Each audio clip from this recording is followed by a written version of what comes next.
सबसे पहले तो मैं अपने सभी पत्रकार साथियों का अभिनंदन, वंदन और स्वागत करता हूं। ये अभिनंदन, वंदन और स्वागत जो है मध्य प्रदेश में आकर के सीखा हूं। आप भारत जोड़ो यात्रा के हर बैनर पे ये लिखा हुआ आप देखे होंगे और विशेष रूप से मैं आप सभी साथियों को धन्यवाद करता हूं कि आप हमारी भारत जोड़ो यात्रा को कवर कर रहे हैं। पूरी भारत जोड़ो यात्रा की तरफ से आपका शुक्रगुजार हूं, आपको धन्यवाद करता हूं। जैसा कि रागिनी जी ने बताया कि इस प्रेस वार्ता के कुछ बिंदु हैं, तो सबसे पहला बिंदु तो ये है कि आप सबके मन में भी जो है एक उत्सुकता रही होगी और हमारे मन में भी जो है यह बात थी कि जब हम दक्षिण से उत्तर की तरफ पहुंचेंगे तो इस यात्रा का स्वरूप क्या होगा, जनता इसका किस तरीके से अभिनंदन करेगी, पत्रकार साथी जो है किस तरीके से इसके बारे में रिपोर्ट करेंगे। और सबसे बड़ी बात जो एक्सपेक्टेड था कि हमारी जो मुख्य विचारधारात्मक विपक्ष है भाजपा, वो किस तरीके से इसके ऊपर हमला करेगी। और आप सबने देखा है कि जैसे कन्याकुमारी से यात्रा चली उसी स्वरूप में, उसी उत्साह में यहाँ पर भी जो है बड़े पैमाने पे लोगों ने मध्य प्रदेश की सीमा पे हमारा स्वागत किया। आप लोगों ने जो है उसको कवर किया और जैसा कि स्वाभाविक है भाजपा अपने उलझुल हमलों से इस पे लगातार यात्रा पे हमले कर रही है। सबसे पहले तो ये जो सवाल लोग पूछ रहे थे कि उत्तर में क्या होगा, दक्षिण तो जो है उनका मजबूत होम ग्राउंड है। तो सबसे पहली बात तो ये जो विचार मन में है और जो इस विचार से लोग सवाल पूछते हैं, ये जो उत्तर और दक्षिण का भेद करते हैं, उस भेद को मिटाने में यह यात्रा अपने शुरुआती कदम में ही कामयाब हो चुका है। कि यात्रा जैसी जिन उद्देश्यों को लेकर के कन्याकुमारी से चली थी वैसी ही उन उद्देश्यों को लेकर के आगे भी बढ़ती जाएगी और कश्मीर तक पहुंचेगी। ये जो भेद है उत्तर से दक्षिण का, पूरब से पश्चिम का, ऊंच से नीच का, आसमान से धरती का, इस भेद को मिटाना ही इस यात्रा का लक्ष्य है। क्योंकि हम बार बार कह रहे हैं देश जमीन से जुड़ा हुआ है, लेकिन देश देश के लोगों से बनता है, देश देशवासियों से बनता है। जब देशवासी इकट्ठा रहेंगे तभी देश भी इकट्ठा रहेगा। और हम ये देख रहे हैं कि लगातार देशवासियों को आपस में विभाजित करने का, उनको बांटने का, उनके बीच में डर फैलाने का, नफरत फैलाने की एक राजनीतिक चेष्टा हो रही है। और इसी राजनीतिक चेष्टा के खिलाफ, क्योंकि हमारी ये समझदारी है कि जब हम एकजुट रहेंगे तो हम अपने बुनियादी सवालों पे बात करेंगे, रोजी रोजगार की बात करेंगे, काम की बात करेंगे, प्रगति की बात करेंगे, विकास की बात करेंगे। ये जरूरी मसलों पे बातचीत होगी और जो गैर जरूरी मसले हैं, नफरत की बात, भेद की बात, बंटवारे की बात, ये पीछे छूटेगी। और यात्रा उस उद्देश्य को लेकर के चल रही है। और जैसा पहले दिन से यात्रा पे भाजपा हमला कर रही है, कभी राहुल जी के जूते के फीते पर, कभी जो है राहुल जी के टी शर्ट पर, कभी जो है राहुल जी के साथ जो महिलाएं चलती हैं उनका हाथ पकड़ करके क्यों चल रहे हैं। अरे भाई, क्यों नहीं चलेंगे? अगर हम इस देश के वासी हैं और हम सब भारतवासी अगर आपस में भाई बहन का, बेटा और माँ का ये रिश्ता है तो क्यों नहीं हाथ पकड़ेंगे। लोग जो है सहारे को महत्व देते हैं। हमारी संस्कृति में, भारतीय संस्कृति में कहते हैं कि बेटा और बेटी जो है बुढ़ापे का सहारा होते हैं। जब देश एक संकट से गुजर रहा है, महिलाएं असुरक्षित महसूस कर रही हैं, इस देश में रहने वाले नौजवानों को लगता है कि रोजगार की सुरक्षा उनको नहीं मिल पा रही है, तो वो आकर के जो है राहुल जी का हाथ थामते हैं, राहुल जी प्यार से उनका हाथ थामते हैं। लेकिन जो अपना परिवार छोड़ करके भाग जाते हैं ना, जिम्मेदारियों से भाग जाते हैं, वो ये बात नहीं समझ सकते हैं कि जिम्मेदारी उठाना क्या होता है। अभी मैं देख रहा हूँ हाल के दिनों में एक हमला और हुआ है राहुल जी की दाढ़ी पे, और एक जो है मुख्यमंत्री ने कहा कि राहुल जी की दाढ़ी जो है वो किसी बाहर के नेता का नाम ले रहे थे, आई डोंट नो। तो मैं ये कहता हूं कि हमारे नेता दाढ़ी कैसे रखें इसकी चिंता आप छोड़ दीजिए, आप ये बताइए कि देश के लोग गाड़ी कैसे रखें। जब 100 रुपये लीटर पेट्रोल बिकेगा तो गाड़ी कैसे रखेंगे। प्रधानमंत्री जाकर के कहते हैं चुनावी रैलियों में कि मैं गाली खाता हूं। महोदय, जनाब, आप गाली खाते हैं, आप बताएं कि हम थाली में क्या खाएं। जब दाल 200 रुपये किलो बिकेगी और जो है लोगों को नींबू 200 रुपये किलो खरीदना पड़ेगा, तो आप तो गाली से पेट भर लेंगे। देश के जो लोग हैं वो थाली में क्या रखें, इस सवाल का आप जवाब दें। बार बार जो है बुनियादी सवालों को गुमराह करने की कोशिश की जाती है। अभी मध्य प्रदेश जब यात्रा आई है तो शिवराज जी बयान दे रहे हैं, उनके मंत्री बयान दे रहे हैं, तो मुझे उनका एक पुराना बयान याद आ गया। मैं वाशिंगटन नहीं गया हूँ, मेरे पास पासपोर्ट नहीं है, लेकिन अगर मध्य प्रदेश की ये सड़कें, बुरहानपुर से हम चल रहे हैं, अगर ये वाशिंगटन की सड़क है तो बहुत घटिया है। इतना घटिया है कि आपको अलग से पाउडर लगाने की ज़रूरत नहीं है, धूल से जो है पूरा मेकअप हो जाएगा आपका। इतनी खराब सड़कें, और आप लोगों की स्थिति देखिए, लोग जो है गरीबी में जीने को विवश हैं, आदिवासियों से जो है उनका हक और अधिकार छीना जा रहा है, नौजवानों के पास रोजगार नहीं है, किसान आत्महत्या करने को विवश हैं। पीछे कई किसानों ने कहा कि सोयाबीन की खेती के चलते वो तबाह हो गए हैं, क्योंकि सोयाबीन का उनको दाम नहीं मिलता है, कपास का दाम नहीं मिल रहा है। तो ये मध्य प्रदेश के बुनियादी सवाल हैं, और भारत जोड़ो यात्रा अपने इसी पवित्र उद्देश्य को लेकर के चल रही है कि किसी भी सूरत में भारतीय राष्ट्रीय कांग्रेस ने देश को जो आज़ादी दिलाई, जो संविधान प्रदत्त अधिकार लोगों को दिलाए, वो किसी भी कीमत पे जो है छीनने नहीं देंगे। देश में नफरत नहीं फैलेगा, हम एकजुट रहेंगे, और एकजुट देश की प्रगति रोजी रोटी, कपड़ा, मकान, शिक्षा, स्वास्थ्य, सड़क, बिजली, पानी के सवाल पे होती है। इस सवाल पे सरकार की जवाबदेही तय की जाएगी। और इस यात्रा की एक खास बात है कि हम अपने मन की बात नहीं सुना रहे हैं, ये हमारी पार्टी और हमारे नेता का कैरियर का सवाल नहीं है। इस देश के अंदर 45 साल में जब सबसे ज़्यादा बेरोजगारी है तो उन नौजवानों के कैरियर का सवाल है। इसीलिए यह यात्रा जब कन्याकुमारी से चली थी तो ये भारतीय राष्ट्रीय कांग्रेस के लिए उत्सव था।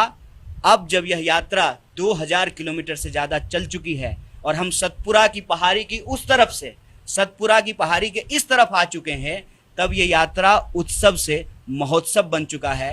इस महोत्सव में आप सब भी किसी न किसी रूप में शामिल हैं। विरोध करने के लिए ही सही, भाजपा भी इस यात्रा को लाइव देख रही है। तो इस महोत्सव में पूरे देश का भारत जोड़ो यात्रा की तरफ से स्वागत है।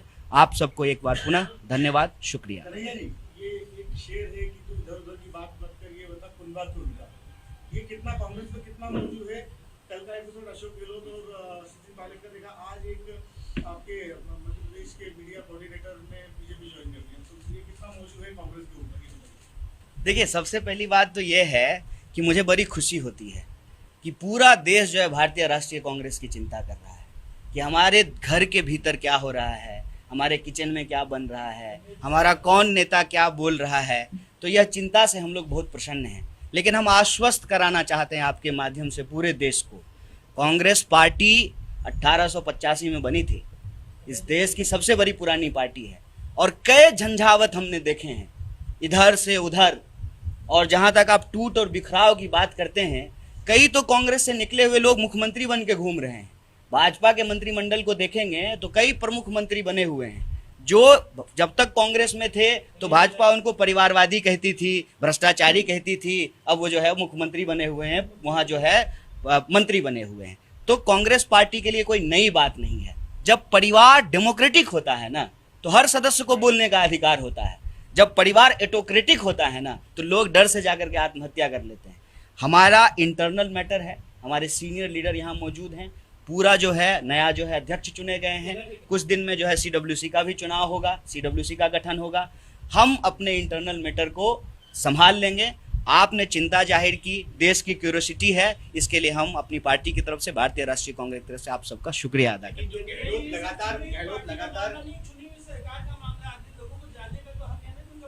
बिल्कुल हक है सर, और इसीलिए तो मैं कहता हूं जानने के हक के साथ हैं और जानने के हक के उस स्पिरिट के साथ हैं। इसीलिए जब कांग्रेस पार्टी की सरकार थी तो राइट टू इन्फॉर्मेशन का अधिकार दिया गया देश की जनता को, बिल्कुल जानने का अधिकार है।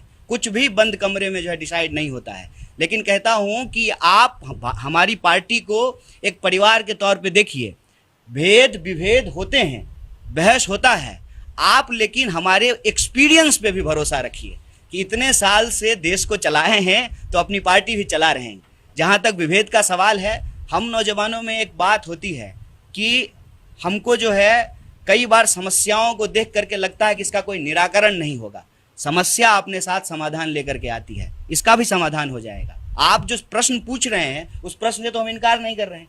हम ये नहीं कह रहे हैं कि जो है कोई मतांतर नहीं है, मतांतर को भी स्वीकार कर रहे हैं। और मैं ये भी कह रहा हूं कि वॉइस ऑफ डिसेंट होना ये डेमोक्रेटिक पार्टी का लक्षण है, इसको भी जो है हम प्राउडली एक्सेप्ट कर रहे हैं। जहां तक फैसलों की बात है उसके लिए वो बॉडी है, उसके लिए प्रेस कॉन्फ्रेंस नहीं है, इसके लिए मैं क्षमा चाह रहा हूँ। जो टोन बना था, आपकी यात्रा का जो टोन बना था, बढ़िया टोन चल रहा था, राजस्थान में जाने वाले हैं आप लोग, उससे पहले गहलोत साहब ने बम फोड़ दिया। नहीं, देखिए ये सब आपसे आग्रह करूंगा कि ये सब भाषा का इस्तेमाल ना करें। वो एक प्रदेश के जो है चुने हुए मुख्यमंत्री हैं, बम फोड़ दिए, ग्रहण लग गया। नहीं, आप आपसे मैं ये आग्रह करता हूँ कि ये प्रेस वार्ता, मैं जिस विनम्रता से आपके सवालों का जवाब दे रहा हूँ, आप भी अपनी जवाबदेही तय करें। ये प्रेस कॉन्फ्रेंस भारत जोड़ो यात्रा को लेकर के है। आप इससे संबंधित जो भी प्रश्न पूछना चाहते हैं पूछें, और बड़े धैर्य से मैं आपको जवाब दूंगा कि भारत जोड़ो यात्रा पे चुनाव के परिणाम का, पार्टी के भीतर होने वाले किसी विवाद का कोई असर नहीं पड़ेगा। जैसा मैंने आपको कहा था और हमारे साथियों ने कहा था कि दक्षिण से यात्रा को उत्तर आने दीजिए, सारी उत्सुकता समाप्त हो जाएगी। लोग यही कह रहे थे ना जब हम लोग केरल में चल रहे थे कि आप तो केरल में हैं, देखेंगे मध्य प्रदेश में क्या होगा। मध्य प्रदेश में भी लोग आ रहे हैं, अपनी बात आ रहे हैं। तो हम ये कह रहे हैं कि वैसे ही राजस्थान में भी यात्रा चलेगी, क्योंकि ये यात्रा जो है, जो मैं कह रहा हूँ, पहले भारतीय राष्ट्रीय कांग्रेस के लिए उत्सव था, अब ये देश के लिए महोत्सव बन चुका है। इसमें उस तरह के लोग शामिल होते हैं जिनका राजनीति से कोई लेना देना नहीं है, बस उनको देश की चिंता है, समाज में जिस तरह से नफरत फैल रहा है उसकी चिंता है। इसीलिए मैं आप सबसे आग्रह करता हूं कि इस यात्रा को चुनाव के साथ, पार्टी के किसी विवाद के साथ सिर्फ वहां तक सीमित मत कीजिए। इस यात्रा का एक पवित्र उद्देश्य है, मैं आपसे आग्रह कर रहा हूं कि उसकी पवित्रता, उसकी सेंटिटी को मेंटेन करके रखिए। और यह जो प्रेस वार्ता है वो आप जब पूछ रहे हैं भारत जोड़ो यात्रा को लेकर के है, तो मैं आपके सारे संशय को दूर करता हूं कि किसी भी विवाद का इस यात्रा पे कोई असर नहीं होगा, क्योंकि यह यात्रा देश की जनता के लिए महोत्सव बन चुका है। इसमें लोग शामिल होंगे, और मैं आपको बता दूं कि लोगों के शामिल होने की जो यह सहजता है, यह जो स्वीकार्यता है, यही नेताओं को भी विवश करता है कि वो इसमें शामिल होते हैं। आप वामपंथी विचारधारा से कांग्रेस विचारधारा में आए, दोनों में से कौन सी विचारधारा को श्रेष्ठ मानते हैं? दोनों विचारधारा जो है, आप अगर विचारधारात्मक प्रश्न करेंगे तो अंतर विरोधी नहीं है। मैं आपको बता दूं, वैसे ही प्रश्न का जवाब देने का कोई मतलब नहीं है, क्योंकि ये भारत जोड़ो यात्रा का प्रेस कॉन्फ्रेंस है। अगर आप मेरे व्यक्तिगत जीवन के बारे में जानना चाहते हैं तो हम लोग चाय पे चर्चा कर लेंगे। लेकिन मैं एक बात बता देता हूं आपको, मैं इनके प्रश्न का तो मैं आपको बता दूं कि मैं पहले भी नेहरू जी के ही संगठन से जुड़ा हुआ था, और आज भी जो है नेहरू जी की पार्टी से ही जुड़ा हुआ हूँ। यह विभेद जिनको नजर आता है, मैं समझता हूँ उनके नजर और नजरिए का दोष है। कन्हैया जी, एक कर्नल है इंडियन आर्मी के, उन्होंने अशोक कुमार सिंह उन्होंने ट्वीट किया, मैं पढ़ के आपको बता दूं ताकि नहीं, आप प्रश्न पूछ लीजिए। बहुत लोग बहुत कुछ ट्वीट करते हैं। इंग्लिश इंटरप्रेट ना हो इसलिए मैं कह रहा हूं। उन्होंने नगमा जी ने उनके ट्वीट को सही कहा। उन्होंने नीचा चड्ढा में जो आर्मी, ये इससे कोई लेना देना नहीं है यार, इससे कुछ लेना देना नहीं है। सही जवाब सवाल पूछिएगा। आपने सड़क की बात की, जो शासन था जब उस समय ऐसा बोला जाता था कि ऐसे ही जहाँ नींद खुल जाए समझ लो मध्य प्रदेश की सड़कें आ गई। देखिए, एक बात मैं आपको बताता हूँ कि कल प्रधानमंत्री जी भाषण दे रहे थे और उन्होंने कहा कि कांग्रेस ने गुजरात को बर्बाद कर दिया। 27 साल से गुजरात में बीजेपी की सरकार है, मध्य प्रदेश में भी तो यही स्थिति है। आप भी जो है अभी दिग्विजय सिंह जी को याद कर रहे हैं, लगातार सरकार है और जितने वादे वो हर बार सेम घोषणा पत्र जो है ईयर बदल करके आपके सामने दे देते हैं। साहब, आपसे आग्रह करते हैं कि आज समय है सत्ता के आंख में आंख डाल करके प्रश्न करने का। इसका खतरा है कि आपके घर पे भी इनकम टैक्स आ सकता है, ईडी आ सकती है, आपके मालिक जो है जेल जा सकते हैं, लेकिन ये समय उससे सवाल पूछने का है। अगर हम यही कौन कोना खेलते रहेंगे तो सही सवाल पे तो कभी पहुंच नहीं पाएंगे। अगर कांग्रेस के शासन में सारी चीजें सही होती, ठीक है, इसको स्वीकार कर रहे हैं आपके सामने, तो जनता को कुछ तो गलत लगा ना, हमको विपक्ष में बिठाया। लेकिन आप भी प्रश्न जो है हम ही से पूछ रहे हैं, जब 30 साल से 27 साल से जो है बीजेपी सरकार बने, 27 साल से सड़क नहीं बनी है, सड़क बनने में 27 साल लगता है, 30 साल लगता है। क्यों घबरा रहे हैं सर? क्या होगा, जेल चले जाएंगे। तो डरिए मत, डरने की जरूरत नहीं है। अच्छा, यात्रा यह देश जो है गांधी का देश है, गोडसे का देश नहीं है। इसको समझिए। आज सवाल सत्ता से पूछा जाना चाहिए, और विपक्ष से जो आप सवाल पूछते हैं, तो हम विपक्ष की जिम्मेवारी निभाने के लिए तैयार हैं। अपना घर बार छोड़ करके, अपनी सुख सुविधा छोड़ करके, और जो है एक टेम्पररी गांव लेकर के घूम रहे हैं, ताकि इस देश के गांवों को देखा जा सके, उनके सुख दुख में शामिल होया जा सके, कंधे से कंधे मिला करके इस देश को बचाने की इस मुहिम को मुकाम तक पहुंचाया जा सके। यात्रा का सवाल पूछ लेते हैं। कल प्रियंका जी उनके हस्बैंड और बच्चे के साथ शामिल हुई, and together along with Rahul Gandhi together they put a very good show unity and strength in the family. तो एक ये भी जो आप कह रहे हैं कि जो घर बार छोड़ के, तो उन्होंने परिवार का एक बहुत अच्छा स्ट्रेंथ प्रस्तुत किया जो देखने को मिला। रेहान की क्या लॉन्चिंग है, कह सकते हैं आप लोग, it may sound silly, but जिस तरीके से वो मिल रहे थे, और ये पूरी पॉलिटिकल यात्रा लीड जारी कांग्रेस की। सर, सबसे पहली बात तो यह है कि मैं खुश हूँ, और मैं समझता हूँ कि भारत यात्रा से जुड़े हुए सब लोग खुश होंगे, क्योंकि भारत जोड़ो यात्रा को लेकर के अब किसी के पास भी कोई वैचारिक प्रश्न नहीं बचा है। इसीलिए प्रश्न जो है वो जूता का फीता, टी शर्ट का कंपनी, किसका हाथ पकड़ लिया, यही चल रहा है। दाढ़ी वहीं पे घूम रहा है। लॉन्चिंग की का भी अगर आपने बिल्कुल नया प्रश्न पूछा है, अलहदा और बिल्कुल न्यू फ्रेश, क्योंकि अभी तक तो बीजेपी सर अभी तक तो बीजेपी कह रही थी कि ये राहुल जी की रीलॉन्चिंग है, तो मतलब भाजपा अब ये मान ली है कि अब ये राहुल जी की रीलॉन्चिंग नहीं है। देखिए, ये यात्रा जो है किसी भी व्यक्ति की यात्रा नहीं है, किसी भी व्यक्ति की राजनीतिक कैरियर के लिए यात्रा नहीं है।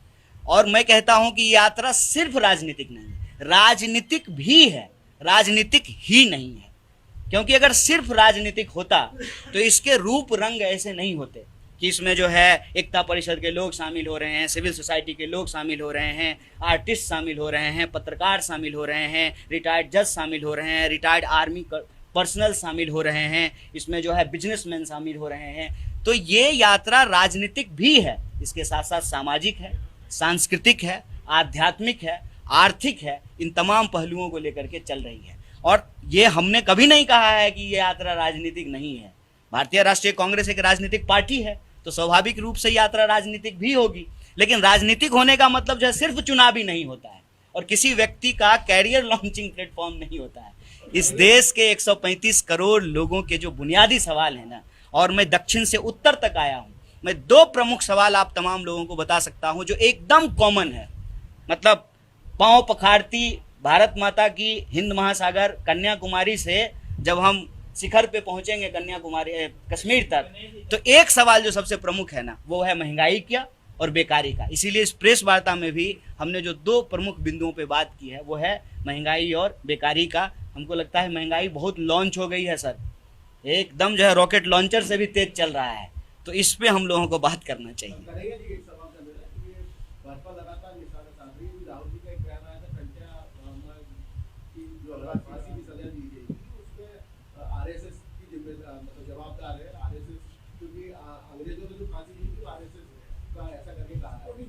देखिए, इसमें ना एक बात मैं आपको बोल देता हूँ, वैसे सर ज़्यादा अच्छे से इसका जवाब देंगे। हमने जितना इतिहास पढ़ा है, उस इतिहास में जो एक मोटी बात आप समझ सकते हैं 1942 से लेकर के 2022 तक। 1942 में जब गांधी जी के नेतृत्व में भारत छोड़ो आंदोलन हो रहा था अंग्रेजों के खिलाफ, तब भी आरएसएस अंग्रेजों के साथ थी। और आज जब राहुल गांधी जी के नेतृत्व में 2022 में भारत जोड़ो आंदोलन हो रहा है, तब भी ये लोग विचारधारात्मक तौर से देश को बांटने वाली विचारधारा के साथ खड़े हैं। कैसे? जब आप शमशान कब्रिस्तान करेंगे, जब आप समाज को उसके पहचान के आधार पर बांटेंगे, तो ये भारतीयता और उसकी संस्कृति के विरुद्ध है। क्योंकि गांधी कहते हैं, रघुपति राघव राजा राम, पतित पावन सीताराम, ईश्वर अल्लाह तेरो नाम, सबको सन्मति दे भगवान। ये मैं बस खत्म कर रहा हूँ। तो ये जो भावना है, ये भारतीयता की भावना है, और इसी भारतीयता की भावना को स्थापित करने के लिए, इसको अंग्रेजों की मानसिकता से, जिसको कहते हैं कॉलोनियल मेंटालिटी, उससे मुक्त कराने के लिए इस देश में संघर्ष हुए। और उस संघर्ष को के साथ जो लोग खड़ा नहीं हुए, वो देश के साथ गद्दारी किए थे। और आज जब हम रोजी रोटी की बात कर रहे हैं और जो रोजी रोजगार छीनने वाली पॉलिसी है उसके खिलाफ लड़ रहे हैं, तो जो लोग उनके साथ खड़े हैं, जो अपने दोस्त के साथ खड़े हैं, वो देश के खिलाफ खड़े नहीं है। किनका? विचार की बात हुई है। अगर आप वैसे कहेंगे तब तो बीजेपी 1980 में बनी है, तब तो बीजेपी पे तो जो है कोई विचारधारात्मक प्रश्न ही नहीं खड़ा करना चाहिए। विचार की बात है, विचार को समझेंगे कि विचार जो हैं, हम कहते हैं कि दो तरह के विचार हैं। एक गांधी का विचार है जो सबको साथ में सन्मति से ले चलने की बात कर रहे हैं, और दूसरा गोडसे की विचार है जो कह रहा है कि अगर आपका पहचान अलग है तो आप साथ नहीं रह सकते। ये विचार का प्रश्न है। सर एक बहुत छोटा और इम्पोर्टेंट आप दोनों से पूछूं, why there is a narration? आप तो बुगली मारते रहते हैं। Why there is a narration that people having to inclination towards Hindutva, Hindu धर्म और सनातन धर्म, whatever you can call it, are liking with BJP, not Congress. नहीं, मैं समझा नहीं आपको। नहीं, ये कह रहे हैं कि क्यों लोगों का लगाव है हिंदुत्व से। नहीं, जो हिंदुत्व और हिंदू धर्म और सनातन धर्म की तरफ जो लोग हैं वो बीजेपी को ज्यादा लाइक क्यों कर रहे हैं और करते हैं, कांग्रेस को लाइक नहीं करते? देखिए, अगर आप इस तरह से चीज़ों को देखेंगे ना, लाइक करने का क्या पैमाना है? चुनाव जीतना, यही पैमाना है ना।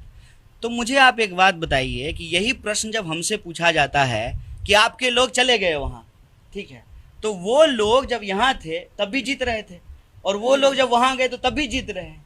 तो ये लाइकिंग का पैमाना क्या है? लाइकिंग का पैमाना सिर्फ और सिर्फ जो है, हम अभी चुनावी रिजल्ट को देख रहे हैं। चुनावी रिजल्ट जो है ना, लाइकिंग का पैमाना नहीं है। और इसका एक मात्र उदाहरण मैं आपको देता हूँ। लाइकिंग के आधार पर विचारधारात्मक सवाल पे तो गांधी जी और गोडसे की विचारधारा अलग अलग है, और आप जानते हैं कि ये गोडसे को मानने वाले लोग हैं। तो ये 2 अक्टूबर को गांधी के सामने फूल चढ़ाने क्यों जाते हैं? तो देश गांधी को ज़्यादा पसंद करता है कि गोडसे को? आप मुझे बस ये तय करके बता दीजिए। और माफ़ कीजिएगा, मैं बार बार कहता हूँ, हिंदू धर्म एक महान धर्म है, इसको किसी राजनीतिक विचारधारा से जोड़ करके इसको बदनाम न किया जाए। अंग्रेजी ट्रांसलेशन में लोग जो है बोल देते हैं हिंदुत्व, लेकिन ये हिंदू नहीं है, इसको समझना पड़ेगा। जैसे मैं एक एग्जाम्पल हमेशा देता हूँ, हम मर्द हैं, जरूरी नहीं है कि मर्दवादी हैं। आप किसी एक जाति में पैदा हुए हैं, जरूरी नहीं है कि आप जातिवादी हो। जातिवादी होना एक नकारात्मक विचार है। किसी जाति में पैदा होना आपके हाथ में नहीं है।